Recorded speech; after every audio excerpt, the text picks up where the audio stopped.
아버지와 아들이라는 제목으로 말씀을 잠깐 나누겠습니다. 이 말씀은 제가 한 번씩 하는 내용입니다.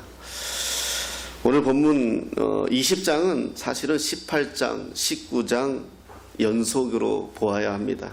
18장과 19장을 보면 소돔과 고모라 이야기가 나오죠.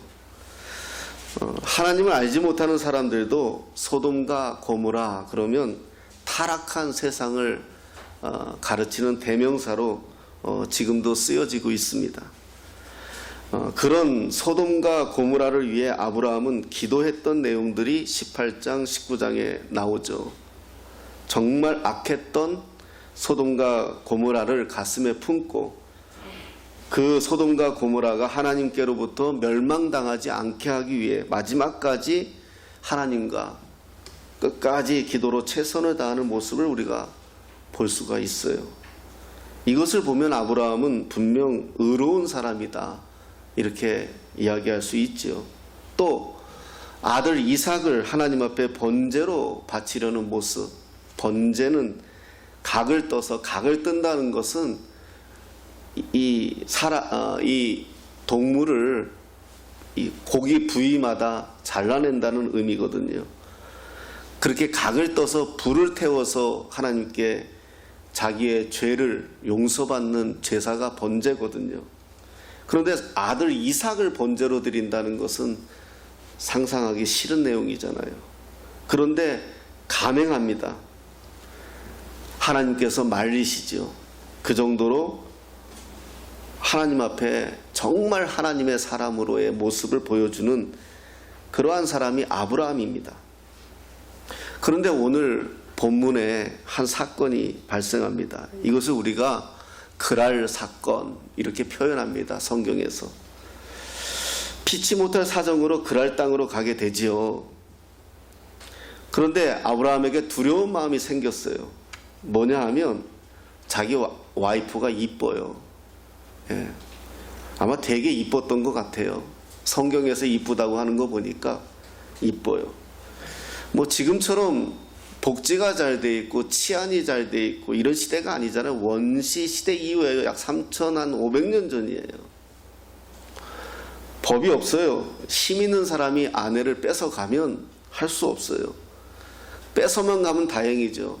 뺏어가기 위해서 자기를 죽일 수도 있어요. 그리고 이 그랄 땅은 자기 본토가 아니에요. 남의 동네예요. 피치 못할 사정으로 피난을 왔단 말입니다. 두려운 마음이 들었어요. 그래서 아내에게 부탁을 하죠. 아내를 누이라 하자. 동생이라 하자. 이렇게 아내에게 부탁을 하죠. 그리고 아내도 그것에 대해서 합의를 봐요.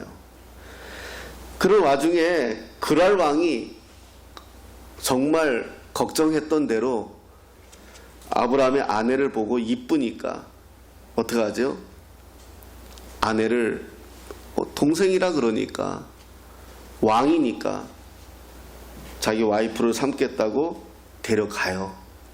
그러니까 아무 말도 못하는 거예요. 아브라함도 말 못하고 아내도 말 못하고 뻔히 자기 아내를 데리고 가는데도 아무것도 할 수 없는 유약한 아브라함의 모습이 오늘 본문에 나와요.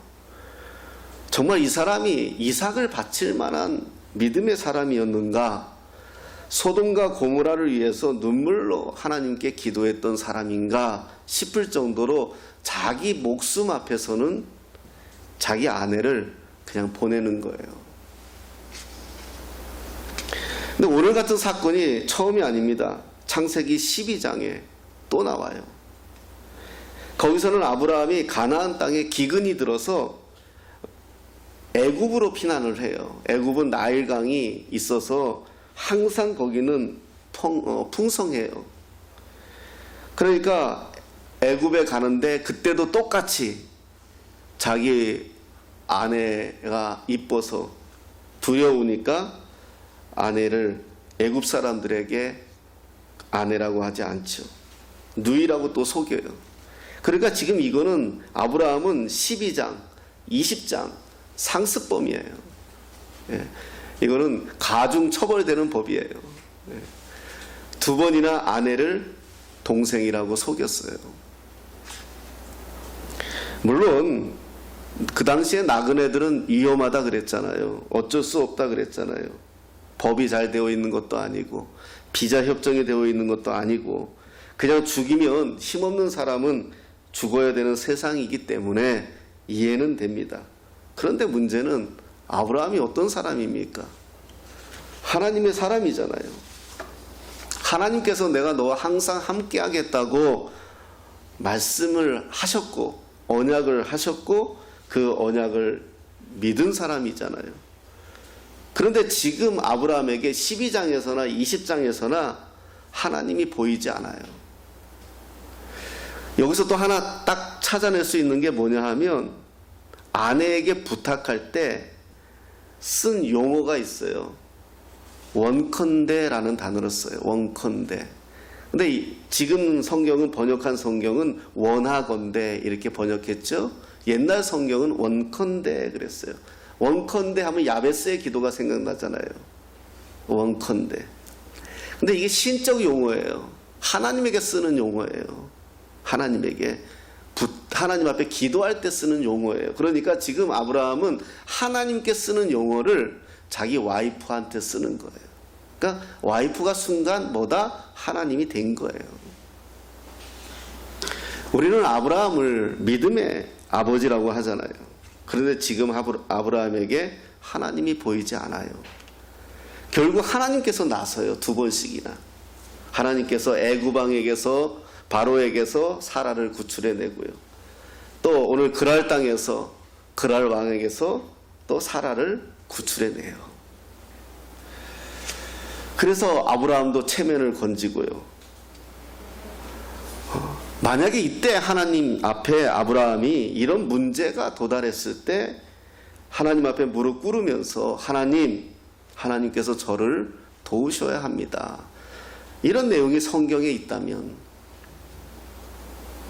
기껏 생각해낸 것이 아내 사라한테 누이라 하자. 내 생명을 네가 지켜줘야 하지 않겠니?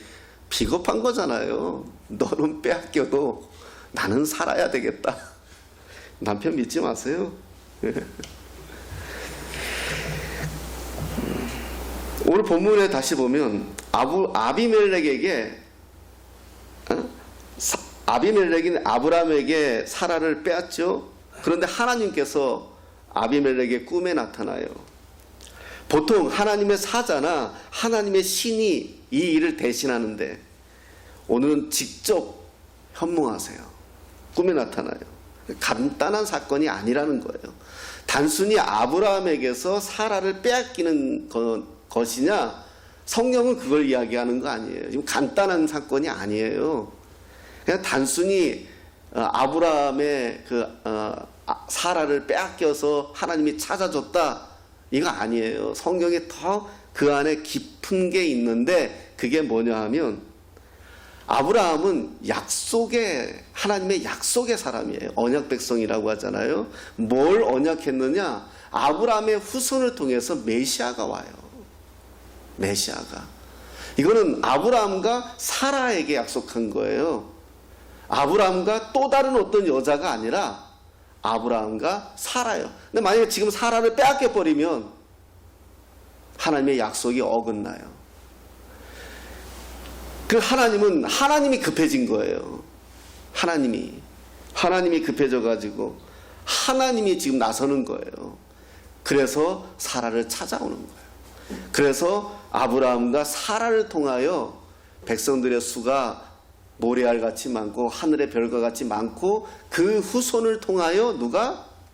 예수 그리스도가 이 땅에 오시는 거예요. 그러니까 아브라함은 지금 당장 자기 목숨 때문에 이 앞만 보고 있는 것이고 하나님은 이 가정을 바라보면서 메시아까지 보는 거예요. 이게 하나님과 우리의 우리는 오늘 요게 힘든 게 있으면 이거 가지고만 끙끙거리죠. 이것만 해결되면 다 될 것 같죠? 그렇지 않잖아요. 쭉 있어요. 우리의 인생이 다하면 우리의 자녀의 인생이 있고요. 쭉 있어요. 제가 그런 생각을 해봤어요. 내가 뭐 제 이름이 손병훈인데요. 뭐 손씨 가문에 태어나고 싶어서 태어난 거 아니잖아요. 뭐 우리 의영이는 뭐 제 아들로 태어나고 싶겠어요? 별로 그렇게 메리트가 없어요. 흑수저 중에 흑수저로 태어났잖아요. 네.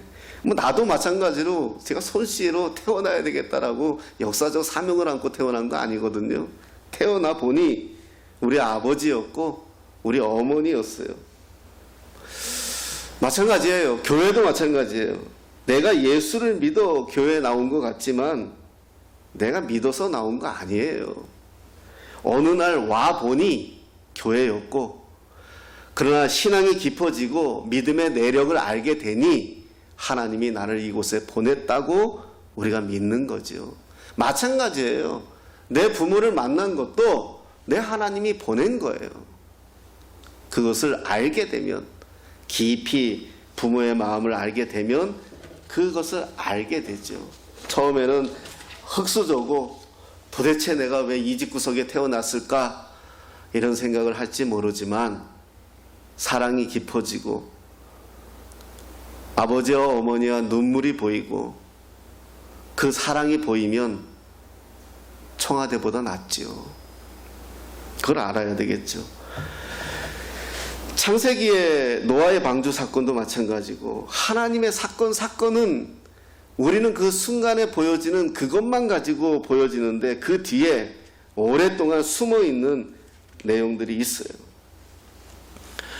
오늘 본문을 보면은요, 문제는 누가 만들어 놓아요? 아브라함이 만들어 놔요. 문제는 누가 만들어 놔요? 우리가 만들어 놔요. 살면서 다 우리 문제예요. 내 문제예요. 우리는 쟤 때문에, 너 때문에, 얘 때문에, 와이프 때문에 그러는데, 와이프 뭐 내가 선택 안 했어요. 다 내 문제예요. 한때 캐톨릭에서 그 운동을 했는데 그건 참 좋았어요. 예배드리기 전에, 말씀 듣기 전에 캐톨릭이 내 탓이요, 내 탓이요, 내 탓이요 하는 게 있어요. 다 내 탓이요. 모든 문제는 다 나로 인해 빚어진 거예요. 나로 인해 생긴 거예요. 네. 그런데 그 문제를 해결하는 분이 하나님이에요. 우린 그걸 모르죠. 하나님이 그걸 일하신다는 거를, 뒤에서 일하신다는 거를. 네. 지금까지 살아오면서 다 하나님의 도우심이었다는 거. 여러분, 이게 우리가 고백하게 돼요. 고백하는 거고요. 그게 뭐다? 겸손이에요. 오늘 아비멜렉이 꿈에 나타난 하나님께 뭐라고 이야기합니까? 주여, 주께서 의로운 백성을 멸하시나이까? 그래요. 왜냐하면 나는 정당하게 데려왔습니다. 누이라 그랬고 오빠라 그랬으니까 난 그래서 데려온 거지, 저 여자가 남편이 있는 여자인 줄 알았으면 난 데려올 생각이 없었습니다. 이야기하는 거잖아요. 하나님 앞에. 하나님도 인정해요. 그래, 그건 맞다. 그런데 냉정하게 보면 그게 뭐 법적으로는 문제가 될 수는 없어도 왕이니까 데려왔잖아요. 아내의 동의하에 데려온 것도 아니고 사라의 동의하에 데려온 것도 아니고요. 이게 인간이에요. 우리는 여전히 우리의 합리화를 찾아내죠. 우리의 당연함을 찾아내죠. 지금 청문회 하는 새로 발탁된 국무위원들이 그렇지 않아요? 법적으로 문제가 없어요. 이렇게 주장하잖아요. 법적으로 문제가 없죠. 하지만 도덕적으로, 윤리적으로 문제가 있죠. 병원장이 아버지가 병원장이니까 아들을 그 병원에 취직시키면은 걔가 아무리 실력이 있어서 들어왔다 하더라도 제3자가 볼 때는 아버지 백이라고 이야기하겠죠. 그러니까 그걸 이야기하는 건데 법으로는 문제 없어요. 똑같아요. 오늘 아비멜렉하고도요. 아니, 우리도 똑같아요. 하나님 앞에. 예. 그래서 아비멜렉이 그런 소리를 할 때 6절에 하나님이 그러죠. 그런 줄 알았으니까 이 정도다. 네가 만약에 사라에게 손을 대었으면 넌 정리됐다. 그리고 하나님이 뭐라고 말씀하십니까? 그 사람의 아내를 돌려보내라. 그는 선지자다. 이렇게 말씀합니다. 하나님께서 아브라함을 선지자로 세워주시면서 그의 가정을 회복시켜주는 것을 우리가 보게 돼요. 또 있잖아요. 12장에 보면, 나중에 한번 보세요. 12장에 보면 바로에게서 사라를 데려오고 다시 고향으로 돌아오는데 하나님께서 어떻게 하시냐 하면 사라를 구원해 주시고, 그리고 고향으로 돌아갈 때 바로에게서 양, 소, 노비, 나귀 오히려 다 뺏어가지고 아브라함 부부에게 함께 보내줘요. 하나님은요, 우리가 문제가 되어진 어떤 것도 해결하시면서 결국은 하나님은 넉넉하게 하세요. 하나님 방법대로 해요. 우리가 그걸 못 믿죠. 그게 문제죠. 그래서 아브라함이요, 12장에 보면 돌아오자마자 어디 가요? 하나님께 단을 쌓아요. 베델과 아이 사이에 단을 쌓아요. 그리고 하나님 앞에 하나님을 의지해야 산다는 것을 고백하고 감사해요. 그런데 어떡하죠? 20장에 와서 또 그짓해요. 이게 우리들의 연약함인 것 같아요. 근데 오늘 말씀의 핵심이에요. 그래요. 아브라함은 그래요. 아브라함은 그런 실수를 2번 했어요. 그런데요, 문제는 여기서 끝나지 않아요. 26장 1절 한번 보겠습니다. 앞에 있거든요. 우리 같이 한번 읽어보겠습니다. 시작. 아브라함 때에 첫 흉년이 들었더니 그때 또 흉년이 들매 이삭이 그랄로 가서 블레셋 왕 아비멜렉에 이르렀더니, 누가 등장하죠? 이삭이 등장해요. 이삭은 누구냐 하면 아브라함의 아들이에요. 아주 외아들이에요. 아주 그 당시 아들이에요. 그 흉년이 들어서 이삭도 어디로 가게 됐느냐? 그랄 땅으로 가게 됐어요. 아버지가 갔던데, 이건 26장 일이니까요. 아비멜렉에 이르렀더니, 자 7절 한번 봅시다. 7절 읽겠습니다. 시작. 그곳 사람들이 그의 아내에 대하여 물으매 그가 말하기를 그는 내 누이라 하였으니 리브가는 보기에 아름다움으로 그곳 백성이 리브가로 말미암아 자기를 죽일까 하여 그는 내 아내라 하기를 두려워함이었더라. 아멘. 누가 이랬죠? 지 아버지가 그랬어요. 지 아버지가 그랄 땅에 도망가가지고 그랄 왕이 엄마 뺏어갈 것 같으니까 아버지가 속이고 자기는 살겠다고. 지금 누가 똑같이 해요? 이삭이 그러고 있어요. 여러분, 자식이 잘 못하고 있다 지금 다 내 문제예요. 자식 탓할 거 없어요. 네. 그래서 오늘 말씀이 아버지와 아들이에요. 내 자식이 지금 뭔가 불편하다, 불안하다, 조금 옳지 못하다, 내 탓이에요. 보고 살았어요. 다 보고 산 거예요. 아버지가 위기 때 어떻게 위기를 탈출하는지 이삭은 알아요. 들었어요. 그래 어때요? 자기도 똑같이 위기를 닥치니까 지 와이프한테 야 리브가 보고 그러니까 이 집의 내력은 또 와이프들은 또 이쁜 의사들이 있나 봐요. 또 다 이쁜 여자들을 또 맞이하는 또 은사들이 있나 봐요. 아버지가 그랬던 것처럼 야 아리따움으로. 아브라함이 이 장면을 보면 탄식하겠죠.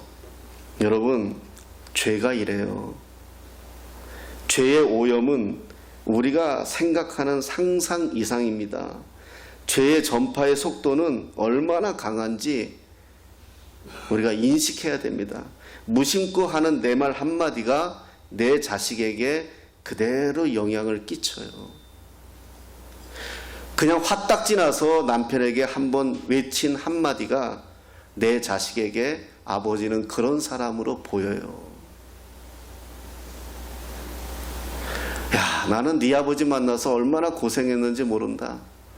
내가 네 아버지 만난 건, 야, 너는 있지, 네 아버지 같은 사람 만나지 마라.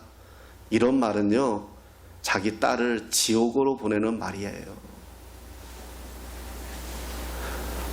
머릿속에 남편에 대한, 아버지에 대한 그림이 뭐가 있겠어요? 아버지는 실패한 사람, 아버지는 속이는 사람, 아버지는 잘못한 사람.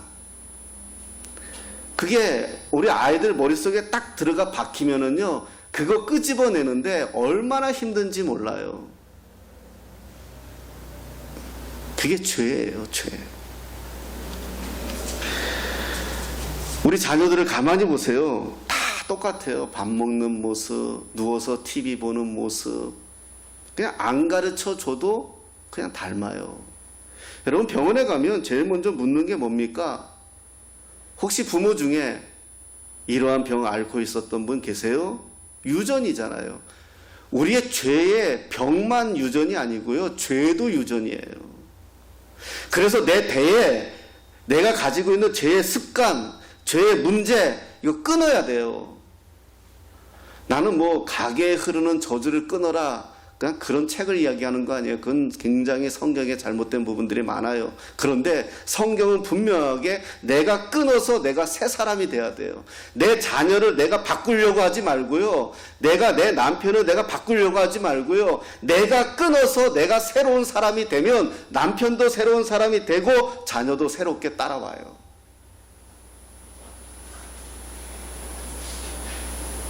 병원 가면 그래요. 부모 중에 이런 병, 왜? 제일 먼저 물어요. 그대로 자식에게 가니까요. 그래서 우리가 건강해야 돼요. 우리 몸도 잘 지켜야 돼요. 알게 모르게 내 자녀들에게 흘러가요. 26장 10절 한번 보겠습니다.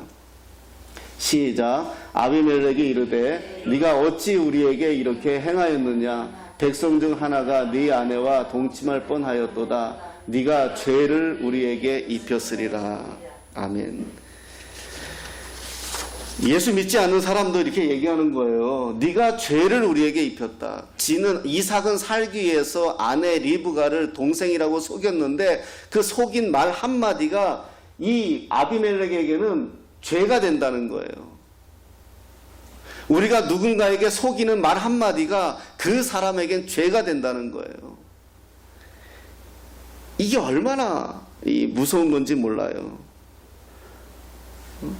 11절 한번 보겠습니다. 시작. 아비멜렉이 이에 모든 백성에게 명하여 이르되 이 사람이나 그의 아내를 범하는 자는 죽이리라 하였더라. 아비멜렉의 정신이 번쩍 들어가지고 이 여자를 범하는 자는 죽이겠다, 공포를 해요. 아비멜렉이 알고 있어요. 하나님의 자녀를 건드리면 어떤 형벌이 올 거라는 거 아비멜렉은 더 알아요. 어떻게 보면 세상 사람들이 하나님을 더 무서워해요.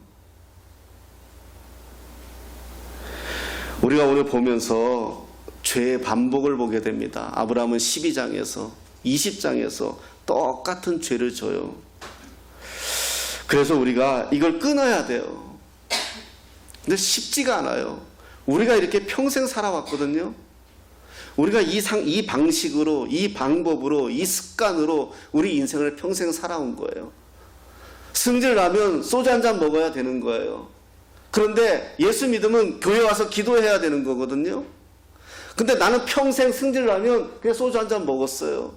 이 습관이 안 바뀌는 거예요. 전에는 마음이 불안하고 불편하면 그것을 위해서 어떤 다른 걸로 위안을 삼았어요. 근데 내가 예수 믿고 나서는 하나님의 말씀을 들으면서 내 마음의 위로를 받기 시작하는 거예요. 이게 변하는 거거든요. 달라지는 거거든요. 그래야 내가 나를 주장하는 거, 내 육신이, 옛날에 우리 어머니들이 그랬잖아요. 우리 자식들이 뭐 잘 못하면 저런 등신 그랬어요. 등신 그랬어요. 이게 불교 용어거든요. 등신은 뭐냐 하면 내 몸인데, 내 육체인데, 내 정신이 깃들어 있는 육체예요. 그러니까 이 말은 뭐냐 하면 네가 지금 육체대로 산다는 거예요. 여러분, 우리가 왜 술집 갑니까? 우리가 왜 이쁜 여자 있는 집으로 가요? 우리가 왜 도박하러 가요? 내 정신은 그게 안 좋은 거 알아요. 내 머리는 그게 죄라는 거 알아요. 근데 내 육체에 내가 끌려가는 거예요. 내 육체는 오랫동안 그렇게 습관이 젖어 있는 거예요. 화딱지 나면 어느 일정한 장소에 가서 나를 풀어야 되는 거예요. 내 육체는 그게 습관되어 있는 거예요. 그러니까 내 육체대로 가는데, 등신대로 가는 대로 내가 따라갔다는 거예요. 예수 안에 있으면 이걸 깨져야 되는 거예요.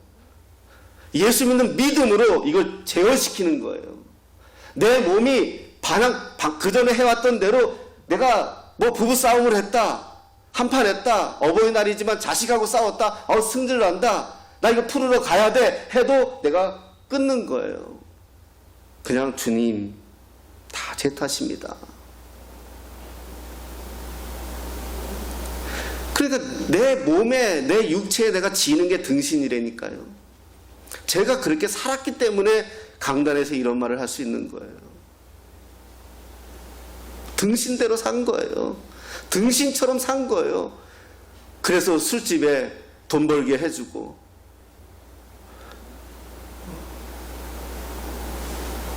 아무 필요 없는 사람 말 한마디 그거 하는 사람들한테 돈 벌게 해주고, 그 돈 가지고 집에 와서 자식에게 소고기나 사주면 이쁜 소리나 듣지. 그래서 끊어야 돼요. 저는 이 12장, 20장, 26장 이 내용을 한 번씩 봐요. 아버지로서도 보지만 목사로서도 봐요. 12장에 그런 실수를 했을 때 하나님이 개입했어서 그걸 어떻게 해결하셨어요. 그래가지고 그걸 번듯하게 다시 만들어 놨더니 20장에 가서 또 그 문제를 반복시키고 또 하나님이 개입하시고, 이제는 나중에 지 아들까지 가가지고 똑같은 짓을 하고.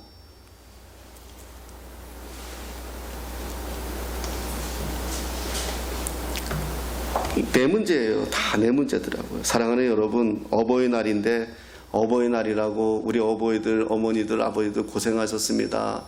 감사합니다. 자식 열심히 키워주셔서 고맙습니다. 뭐 이래야 되는데요. 교회잖아요. 그건 자식들한테 들었으면 좋겠고요.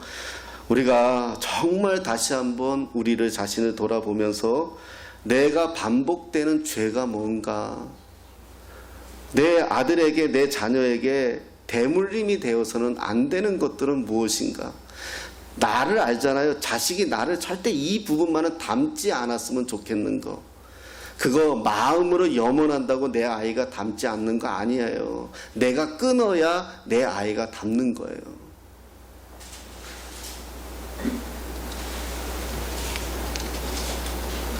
그런 걸 우리가, 예수님께서 돌아가시기 전에, 십자가에서 죽으시기, 부활하시기 전에 마지막 밤에 성만찬 하시면서 예수님의 제자들의 발을 씻기잖아요.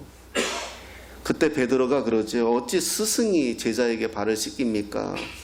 나는 그럴 수 없습니다. 그러자 예수님께서 뭐라고 말씀하시나요? 그렇다면 너와 내가 상관이 없다. 그러자 베드로가 그러면 씻겨주십시오. 온몸을 씻겨주십시오. 그때 예수님이 이 말씀을 하세요. 이미 깨끗이 씻긴 자는 발만 씻어도 된다. 그래요. 근데 그동안에 깨끗이 씻기지 않았거든요.